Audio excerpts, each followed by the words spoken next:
Hey guys, and welcome to this video. So in this video, we would be moving forward within the zsh configuration, right? So let's try to open .zshrc file. So we can see like a lot of comments and everything is added. So what we can do is we can take the use of AI in order to make it more readable, right? So now let's copy the entire thing, and now let's try to open a browser here. Right, so it's ChatGPT. What I'll do is I'll try to paste it here, and I'll try to say make this .zshrc file more readable, and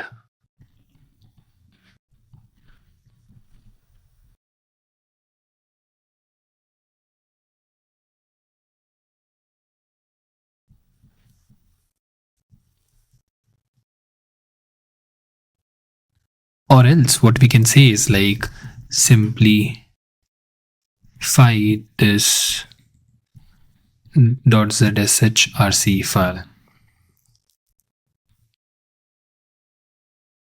Okay, so this looks good.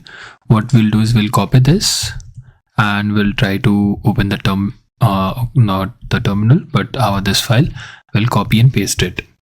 So over here we have everything which is there. So we have this one, and for the enhancement part, for the auto suggestion, we have this command, and for autocomplete we have this command, right? So now this is more readable and easy to follow. What we'll do is like we'll do source command here, and so we are still getting everything here. So I believe this is good to go.